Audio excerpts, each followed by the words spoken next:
Hello guys, welcome to Dr. BPSC. In this video, we are going to discuss the most important current affairs of 20th November 2025.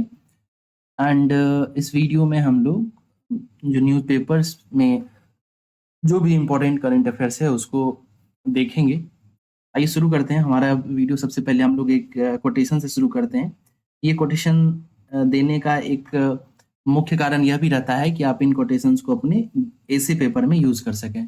ठीक है, तो पहला quotation है, हर जीत की शुरुआत खुद पर विश्वास से होती है। ये नेल्सन मंडेला की बहुत ही फेमस कोटेशन है। नेल्सन मंडेला जो दक्षिण अफ्रीका के पूर्व राष्ट्रपति रह चुके हैं।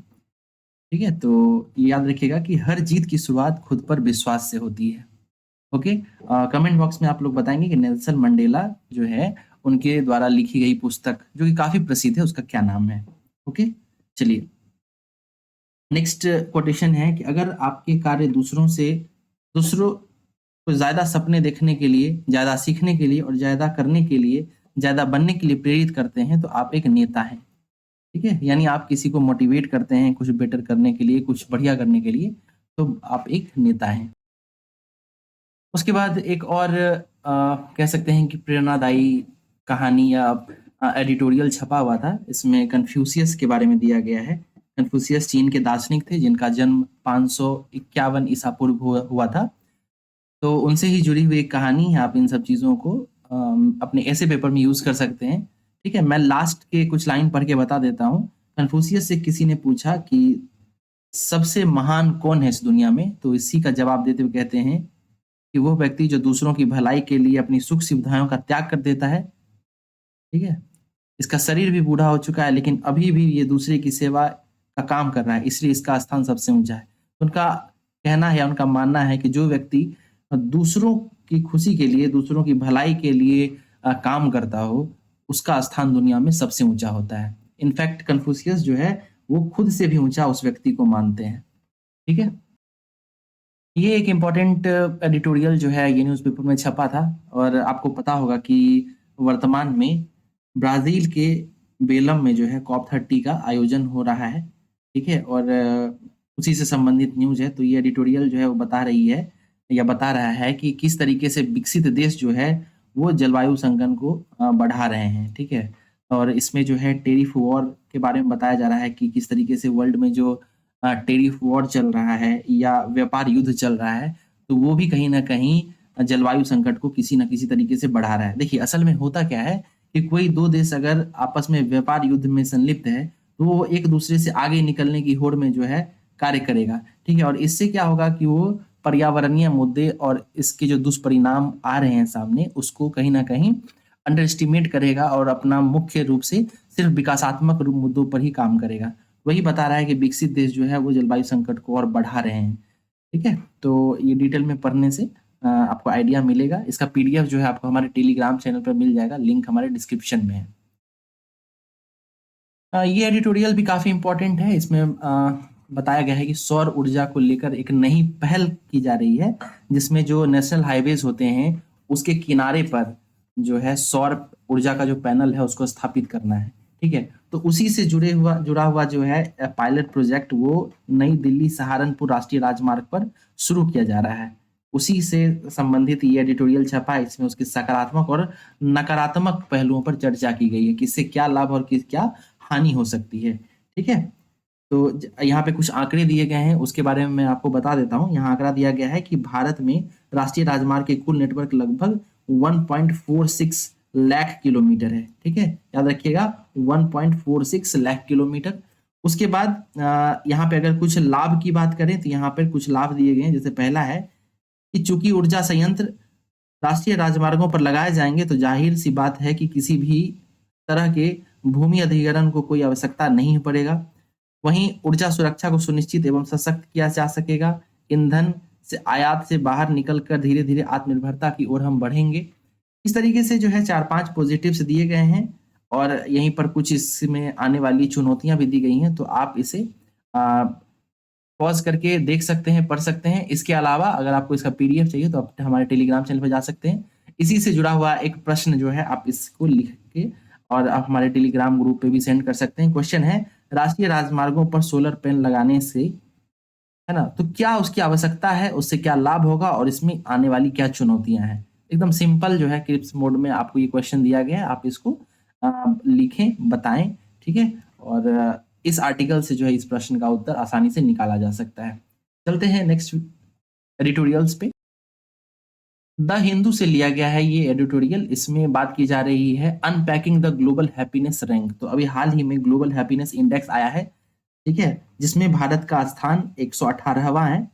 तो उसी के बारे में बात की जा रही है कि किस तरीके से जो है ये फिनलैंड वो लगातार 8 वर्षों तक ग्लोबल हैप्पीनेस इंडेक्स में शीर्ष पर बना हुआ है। वहीं भारत की स्थिति जो वो पाकिस्तान से भी बदतर है। तो एक तुलनात्मक स्टडी की गई है। इसके अलावा यह भी बताने का प्रयास किया गया है कि चूंकि भारत जो है पाकिस्तान से हर स्थिति में बेहतर है, भारत की जीडीपी जो है वो भी 3.7 ट्रिलियन डॉलर की है। इसके अलावा भारत विश्व की 5वीं सबसे बड़ी अर्थव्यवस्था है। इन सब के बावजूद जो है भारत कहाँ ग्लोबल हैप्पीनेस इंडेक्स में पिछड़ रहा है, इसके बारे में बात की गई है, ठीक है? तो कुछ आंकड़े याद रखिएगा कि ग्लोबल हैप्पीनेस इंडेक्स जो है इसमें लगातार 8वीं बार फिनलैंड टॉप पर रहा है। ये रिपोर्ट जो है वो wellbeing research centre at Oxford के द्वारा जारी किया जाता है। इसमें भारत का अगर रैंक की बात करें तो ये 118वें रैंक पर है और स्कोर की बात करें तो 4.389 इसका स्कोर है, ठीक है? और वहीं पाकिस्तान की बात करें तो पाकिस्तान का स्कोर 109 है, भारत के स्कोर की बात करें तो 118 है, ठीक है? ओके, नेक्स्ट न्यूज़ को देखते हैं। ये न्यूज़ भी काफ़ी इंपॉर्टेंट है एग्जाम पर्पस से। तो ये एडिटोरियल ये बता रहा है कि what can local bodies expect from 16th finance commission. आपको पता होना चाहिए कि 16वें वित्त आयोग का गठन किया गया था। अरविंद अरविंद पनघड़िया इसके अध्यक्ष थे। इसके अलावा ये कुल मिलाकर 4 इसमें अन्य लोग भी थे, ठीक है? और हाल ही में जो है 16 फाइनेंस कमीशन के अध्यक्ष अरविंद पनघड़िया ने अपना रिपोर्ट जो है 16 फाइनेंस कमीशन का रिपोर्ट वो राष्ट्रपति द्रौपदी मुर्मू को सौंप दिया है। तो उसी की एनालिसिस करते हुए बताया जा रहा है कि पंचायती राज या जो लोकल बॉडीज है उसको 16 फाइनेंस कमीशन से क्या एक्सपेक्ट करना चाहिए, ठीक है? तो इसे आप डिटेल में पढ़ सकते हैं। प्रीलिम्स पॉइंट ऑफ व्यू से हमारे लिए इम्पोर्टेंट है कि अभी जो है 16th फाइनेंस कमीशन उसकी रिपोर्ट सामने आए हैं। इसके अलावा उसके अध्यक्ष होने तो अरविंद पनघड़िया है और इसके अलावा इसमें 4 अन्य लोग भी शामिल हैं। नेक्स्ट न्यूज़ देखते हैं। देखिए ये न्यूज़ जो है एक कह सकते हैं कि एक प्रकार से ऐसे में आपको प्रयोग में आ सकता है, यूज़ में आ सकता है। इससे जो है आप एक क्वेश्चन भी लिख सकते हैं। क्वेश्चन आपको दिया गया है कि कृषि में एआई की क्या संभावनाएं हैं, इससे क्या फायदे होंगे, क्या चुनौतियां आएंगी और इसका विश्लेषण करना है, ठीक है? तो आप इस क्वेश्चन को लिख के जो है डाल सकते हैं। ये इस एडिटोरियल पे बेस्ड क्वेश्चन है। आप इस एडिटोरियल को पढ़ेंगे और इसके बाद जो है इस क्वेश्चन को लिख के डालेंगे, ठीक है? तो खेती में किस तरीके से, कृषि में एआई जो है किस तरीके से सहायता कर सकता है और इसमें किस प्रकार की चुनौतियां आ सकती हैं। तो इन सबको आप ध्यान दे सकते हैं। इस प्रकार के प्रश्न जो हैं पूछे जाते रहे हैं, ठीक है?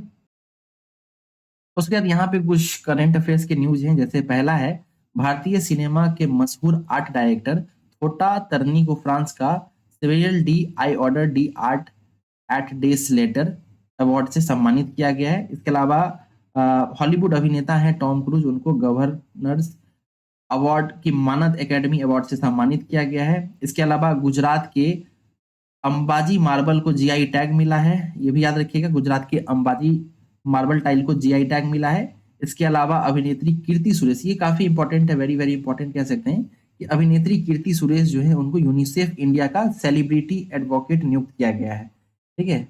तो कीर्ति सुरेश जो है वो साउथ इंडियन एक्ट्रेस हैं, उनको यूनिसेफ इंडिया का सेलिब्रिटी एडवोकेट नियुक्त किया गया है। ओके, नेक्स्ट न्यूज़ देखते हैं। अजय वारियर हाल ही में चर्चा में रहा है। तो अजय वारियर क्या है? ये भारत और ब्रिटेन के बीच होने वाला सैन्य अभ्यास है। ध्यान रहे कि ये हर 2 वर्ष में आयोजित होता है, ठीक है? 2025 में जो अजय वारियर हुआ है ये इसका 8वां संस्करण है और ये युद्धाभ्यास 14 दिनों तक चलेगा, ठीक है? तो अजय वारियर याद रखिएगा, ये भारत और ब्रिटेन के मध्य एक युद्धाभ्यास है। उसके बाद ये आर्टिकल छपा है जो काफी इंपॉर्टेंट है।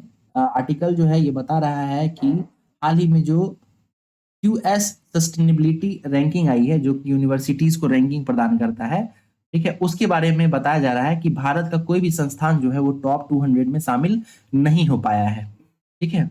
तो उसी के बारे में ये बता रहा है और ये गंभीर चिंता का विषय है, बताया जा रहा है। कुल मिलाकर जो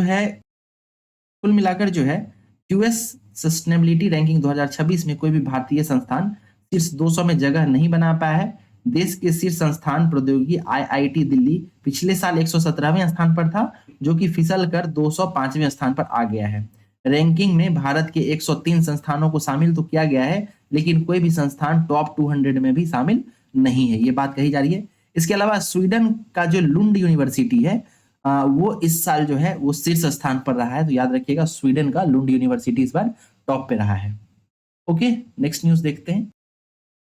एक इम्पॉर्टेंट एडवर्टाइजमेंट है भारत सरकार के द्वारा, और इसमें कहा जा रहा है कि प्रधानमंत्री किसान सम्मान निधि की 21वीं किस्त जो है वो जारी की जा रही है। ठीक है, तो इसके बारे में थोड़ी जानकारी देख लेते हैं। प्रधानमंत्री किसान सम्मान निधि जो है ये प्रतिवर्ष किसानों को 6,000 की राशि सीधे तौर पर दिया जाता है इसके तहत, और इसमें 3 समान किस्तों में ये 6,000 रुपए दिए जाते हैं, अर्थात 2,000 रुपए, 2,000 रुपए, 2,000 रुपए, इस तरीके से 3 किस्तों में ये जारी किया जाता है। इसके अलावा एक आंकड़ा दिया गया है कि प्रधानमंत्री किसान सम्मान निधि की जो लाभार्थी हैं उसमें 25% महिलाएं हैं। इसके अलावा 85% ऐसे किसान हैं जो सीमांत और छोटे किसान हैं। ठीक है, और ये जो प्रधानमंत्री किसान सम्मान निधि है वो विश्व की कह सकते हैं कि सबसे बड़ी डायरेक्ट बेनिफिट ट्रांसफर योजनाओं में से एक है। इसके अलावा कुछ कृषि से संबंधित उपलब्धियों की बात करें तो भारत की जो पिछले 11 वर्षों की खाद्यान्न उत्पादन की बात करें तो वो 246 मिलियन टन से बढ़कर 354 मिलियन टन हो गई है। वहीं 2 लाख करोड़ के फसल बीमा सहायता भी किसानों को दिया गया है।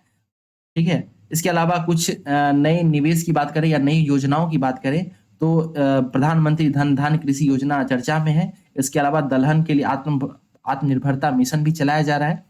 वहीं एक आंकड़ा यह भी दिया गया है कि पिछले 11 वर्षों में कृषि बजट जो है उसमें 5 गुने की बढ़ोतरी हुई है केंद्र सरकार के द्वारा। 2014 में जो कृषि बजट 22,000 करोड़ का हुआ करता था वो 2025 में बढ़कर 1,27,000 करोड़ का हो गया है। ठीक है, या 1.27 लाख करोड़ का हो गया है। ठीक है, तो इस तरीके से कृषि से संबंधित कुछ योजनाओं को देख सकते हैं। और ये सारे आंकड़े क्यों प्रकाशित किए गए हैं, क्योंकि अभी हाल ही में जो है दक्षिण भारत प्रकृति खेती समिट का उद्घाटन किया गया है कोयम्बटूर तमिलनाडु में। ठीक है, ये 19 नवंबर को प्रधानमंत्री नरेंद्र मोदी इसमें शामिल हुए थे। ठीक है, ओकेजन क्या है? दक्षिण भारत प्रकृति खेती समिट 2025 कोयम्बटूर तमिलनाडु में इसका आयोजन हुआ है। नेक्स्ट न्यूज की तरफ चलते हैं। न्यूज है जल संचयन में नालंदा को प्रथम पुरस्कार। ठीक है, तो अभी हाल ही में जो है जल पुरस्कार वितरित किए गए थे राष्ट्रपति द्रौपदी मुर्मू के द्वारा, तो उसी के बारे में न्यूज दिया गया है। तो जल संचयन में बेहतर नवाचार के मामले में नालंदा जो है अव्वल रहा है, यानी टॉप पे रहा है। दूसरे स्थान पर कैमूर है और तीसरे स्थान पर रोहतास है। ये अवार्ड जो है दिल्ली के विज्ञान भवन में दिया गया था राष्ट्रपति द्रौपदी मुर्मू के द्वारा। वहीं अगर हम लोग व्यक्तिगत श्रेणी की बात करें तो इसमें मुंगेर निवासी किशोर जायसवाल को व्यक्तिगत श्रेणी में राष्ट्रीय जल पुरस्कार 2025 दिया गया है। यहाँ पे ये आंकड़े जो है आपके लिए पेन रिटन भी कर दिया गया है कि जल संचयन में बेहतर नवाचार में नालंदा पहले स्थान पर है, कैमूर दूसरे और रोहतास तीसरे स्थान पर है। वहीं व्यक्तिगत श्रेणी की बात करें तो किशोर जायसवाल जो कि मुंगेर के रहने वाले हैं उन्हें राष्ट्रीय जल पुरस्कार 2025 से सम्मानित किया गया है। नेक्स्ट न्यूज देखते हैं। ये न्यूज द हिंदू से लिया गया है। इसमें भी बात की जा रही है कि हाल ही में जो क्यूएस सस्टेनेबिलिटी रैंकिंग जारी की गई थी, जिसके बारे में अभी हम लोगों ने जिक्र भी किया था, जिसमें से टॉप 200 में भारत के एक भी संस्थान को शामिल नहीं किया गया है। आईआईटी दिल्ली जो है उसका 205वां स्थान मिला है। ठीक है, तो ध्यान रखिए आईआईटी दिल्ली को 205वां स्थान मिला है। ठीक है, और इस तरीके से क्यों पिछड़ रहा है भारत, इस पे भी कई लेख जो है वो छप रहे हैं। तो अगर आपके पास समय है तो न्यूज़पेपर में जो एडिटोरियल छपते हैं उसमें आप देखेंगे। बाकी एक अलग सेपरेट वीडियो में जिसमें हम लोग एडिटोरियल डिस्कशन करते हैं उसमें इस विषय पे विस्तार में जानकारी दी गई है। चलते हैं नेक्स्ट न्यूज पर। ये कोटेशन है कि हर छोटा बदलाव बड़ी कामयाबी का हिस्सा होता है। ठीक है, इस तरीके के कोटेशन जो है आप ऐसे में प्रयोग कर सकते हैं, इसलिए इसे सम्मिलित किया जाता है। कोटेशन क्या है? हर छोटा बदलाव बड़ी कामयाबी का हिस्सा होता है। एक और कोटेशन जो है न्यूज़पेपर में दिया गया था जो कि काफी फेमस है। रविन्द्रनाथ टैगोर के द्वारा ये बोला गया था कि हिंसा हिंसा को ही जन्म देती है, समाज को केवल प्रेम और विवेक ही ठीक कर सकता है। ठीक है, रविन्द्रनाथ टैगोर का ये स्टेटमेंट है जो काफी इंपॉर्टेंट है, इसे आप याद रख सकते हैं। इसके अलावा इसी तरीके की बात जो है वो विलियम शेक्सपियर भी कहते हैं। उनका जो एक प्रसिद्ध नाटक है हैमलेट, उसमें जो है वो यही बात करते हैं। ठीक है, तो याद रखिएगा, हिंसा हिंसा को ही जन्म देता है, समाज को केवल प्रेम और विवेक ही ठीक कर सकता है। ये रविन्द्रनाथ टैगोर के द्वारा बोला गया है। नेक्स्ट न्यूज़ देखते हैं। तो ये न्यूज़ है कि prime minister Narendra Modi with Tamil Nadu governor R N. Ravi at the inauguration of South Indian national farming summit. तो अभी आपको बताया था मैंने पिछले ही स्लाइड में कि प्रधानमंत्री नरेंद्र मोदी जो है वो दक्षिण भारत की जैविक कृषि समिट में भाग लेने के लिए कोयम्बटूर तमिलनाडु गए हुए हैं। तो उसी के बारे में ये न्यूज़ छपा था, ये आपको द हिंदू से लिया गया है। ठीक है, नेक्स्ट न्यूज़ को देखते हैं। ये न्यूज़ काफी इंपॉर्टेंट है। कुख्यात नक्सली कमांडर माडवी हिडमा मारा गया। ठीक है, तो जैसा कि आपको पता होगा कि 30 मार्च 2026 तक भारत को नक्सल मुक्त बनाने का लक्ष्य रखा गया है। गृह मंत्री श्री अमित शाह जो है इस क्षेत्र में दृढ़ता से कार्य कर रहे हैं। ठीक है, और इन्हीं के बारंबारता में अगर इस न्यूज़ को देखें तो ये काफी एक सराहनीय खबर है। कुख्यात नक्सली कमांडर मांडवी जो है वो मारा गया है। ठीक है, मांडवी हिडमा। नेक्स्ट न्यूज़ देखते हैं हम लोग। देखिए, ये एक आर्टिकल छपा था जो अभी हाल ही में बिहार में जो चुनाव हुआ है और उसके जो अप्रत्याशित आंकड़े आए हैं, जिसमें नीतीश कुमार या कह सकते हैं कि जो एनडीए गठबंधन को भारी बहुमत मिला है, उसका ही विश्लेषण किया गया है और इसमें बताया गया है कि किस तरीके से नीतीश कुमार की जो सामाजिक आर्थिक नीतियां आई हैं हाल के दिनों में, उसका ही परिणाम है कि इस तरीके का परिणाम एनडीए को मिला है।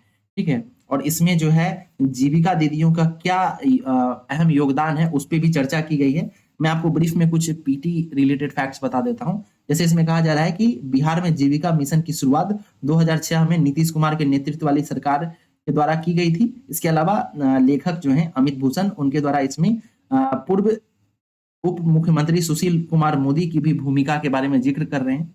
ठीक है, इसके अलावा ये भी बता रहे हैं कि एक आंकड़ा यह भी दे रहे हैं कि राज्य में जीविका समूह की संख्या अभी लगभग 10.63 लाख है। इसके अलावा व्यक्तिगत सदस्यों की बात करें तो 1.55 करोड़ महिलाएं जो हैं अभी जीविका में सम्मिलित हो रखी हैं। ठीक है, तो इस तरीके से देख सकते हैं कि जो अभी हाल ही में जो चुनाव के परिणाम है उसमें महिलाओं की अप्रत्याशित योगदान रहा है, उनकी भागीदारी रही है। तो उसी का विश्लेषण के रूप में कई लेख हाल के दिनों में छपे हैं। उसी में से एक लेख जो है ये इसमें जीविका दीदियों के बारे में बात की जा रही है। नेक्स्ट न्यूज़ देखते हैं।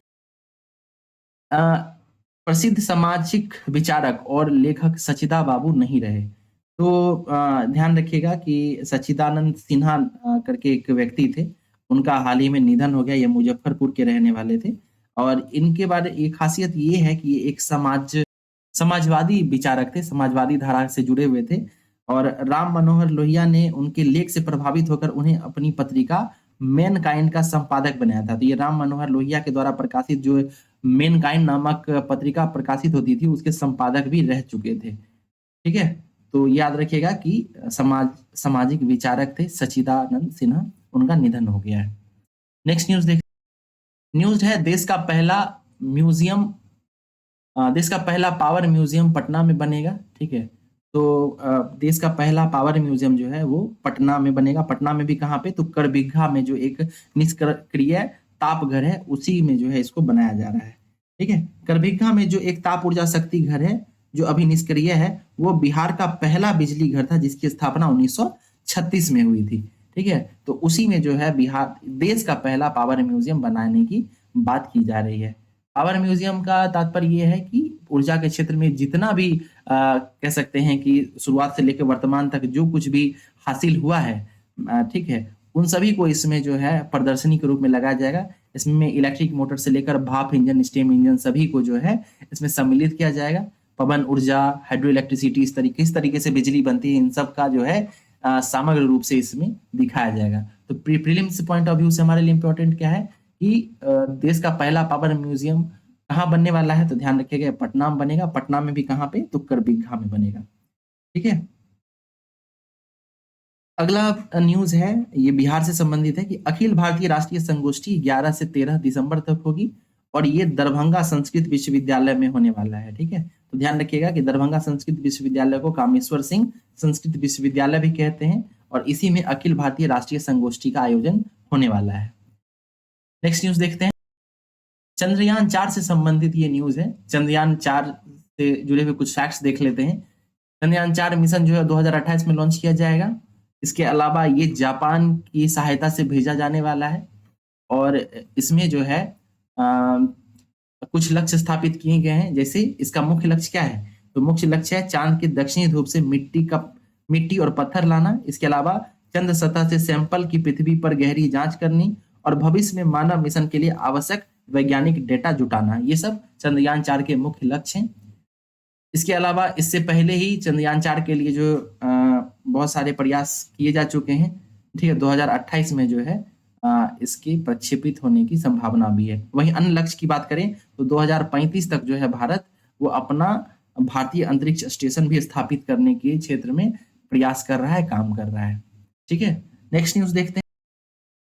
बिहार का पहला आदिवासी जनजातीय संग्रहालय कैमूर में बनाया जाएगा। ये भी काफी इंपॉर्टेंट न्यूज है। बिहार के परिप्रेक्ष्य में बिहार का पहला आदिवासी जनजातीय संग्रहालय कैमूर में बनाया जाएगा और इसमें जनजातीय संस्कृति से संबंधित जितनी भी विशेषताएं हैं वो आपको एक ही स्थान पर देखने के लिए मिलेगी, ठीक है। तो इसे याद रखिएगा कि कैमूर में जो है बिहार का पहला आदिवासी जनजातीय संग्रहालय बनाया जा रहा है। अगली खबर की तरफ चलते हैं। नॉन नेटो अलायंस, ठीक है। तो हाल ही में जो है अमेरिका ने सऊदी अरब को मेजर नॉन नेटो अलाई घोषित किया है, ठीक है।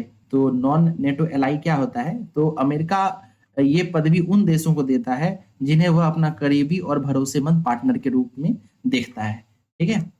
तो इसके जो जो भी देश इसमें मेजर नॉन नेटो अलायंस में शामिल होते हैं उसमें उन्हें अमेरिकी मिलिट्री उपकरण, टेक्नोलॉजी और फाइनेंशियल सहायता दी जाती है। अब तक बहुत सारे देश इसमें शामिल हुए हैं, जिसमें से ऑस्ट्रेलिया है, जापान है, इजराइल है, मिस्र है, कतर है, पाकिस्तान भी है, दक्षिण कोरिया, ब्राजील, फिलीपींस, बहरीन और हाल ही में जो है आपको सऊदी अरब जो है उसे भी शामिल किया गया है, ठीक है। तो सऊदी अरब के बारे में याद रखिएगा, पूछा जा सकता है कि मेजर नॉन नेटो अलाई जो है उसमें नवीनतम देश कौन शामिल हुआ है, ठीक है। नेक्स्ट न्यूज पे चलते हैं। ये भी काफी इंटरेस्टिंग न्यूज है। महाबलीपुरम से दुनिया का सबसे बड़ा शिवलिंग कल बिहार के लिए रवाना होगा। तो ध्यान रखिएगा कि ये ग्रेनाइट पत्थर से बना हुआ शिवलिंग है, ठीक है। और ये शिवलिंग कहाँ स्थापित होगा, तो ये जो अभी आपको पता होगा कि पूर्वी चंपारण के केसरिया में जो विराट रामायण मंदिर स्थापित किया जा रहा है, बनाया जा रहा है, उसी में जो है ये दुनिया का सबसे बड़ा शिवलिंग स्थापित किया जाएगा, ठीक है। तो ये धीरे धीरे उसको भारत यहाँ बिहार की तरफ लाया जा रहा है, ठीक है। तो ये एक इंपॉर्टेंट न्यूज है, इसे याद रखिएगा। आगे चलते हैं, नेक्स्ट न्यूज को देख। बिहार की विरासत विश्व को प्रभावित करती है, इसे और मजबूत रूप से सामने लाने की जरूरत है। ये बात कहाँ से निकल के आई है, तो अभी बिहार में जो है विश्व विरासत सप्ताह मनाया जा रहा है। विश्व विरासत सप्ताह 2025 कहाँ मनाया जा रहा है, तो ये पटना के बिहार संग्रहालय में मनाया जा रहा है, वहीं पर ये बात सामने आई है। ओके, नेक्स्ट न्यूज देखते हैं।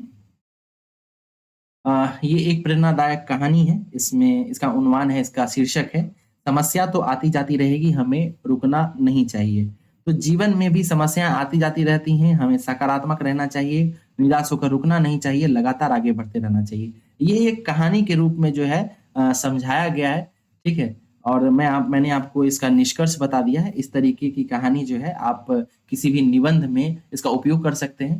अगर आप इसे पढ़ना चाहें तो इसका आप स्क्रीनशॉट ले सकते हैं। काफी ही प्रेरणादायी कहानी रहती है इस प्रकार की, ठीक है। नेक्स्ट न्यूज की तरफ बढ़ते हैं। अंत जो है इस वीडियो का वो भी एक विचार के साथ करेंगे और ये फेमस कोटेशन है। कोटेशन क्या है, विचार अभिव्यक्ति को आकार देता है, ठीक है। विचार जो है वो अभिव्यक्ति को आकार देता है। ये काफी बेहतरीन कोटेशन है। इसके ऊपर जो है आप निबंध भी लिख सकते हैं। यूपीएससी में इस तरीके का निबंध कई बार पूछा गया है, बीपीएससी में भी इस तरीके की पूछे जाने की संभावना रहती है। तो इन कोटेशंस को या तो आप ऐसे में कहीं प्रयोग कर सकते हैं, या इस तरीके का अगर छोटा ऐसे है तो उस पे आप छोटा अगर कोटेशन है तो उस पे आप निबंध भी लिखने का प्रयास कर सकते हैं, ठीक है। तो इस विषय पर आप निबंध भी लिख सकते हैं। तो ये है आज का करंट अफेयर्स का क्लास। आपको कैसा लगा इसको जरूर बताएं, ठीक है। सुधार की जरूर संभावना है, गुंजाइश है, तो धीरे धीरे उस पर प्रयास किया जाएगा। इसके अलावा न्यूज़पेपर डिस्कशन के क्रम में बहुत सारे प्रश्न भी आपको दिए गए थे, उन प्रश्नों को भी आप लिख सकते हैं, ठीक है। और उसके सोर्स की बात करें तो आप हमारे Telegram channel doctor BPSC Telegram channel पे जुड़ के वहां से आप पीडीएफ निकाल सकते हैं, उसको पढ़ सकते हैं और वहां से उन प्रश्नों का उत्तर भी दे सकते हैं। ठीक है, तो मिलते हैं हम लोग अगले वीडियो में, तब तक के लिए धन्यवाद, नमस्कार।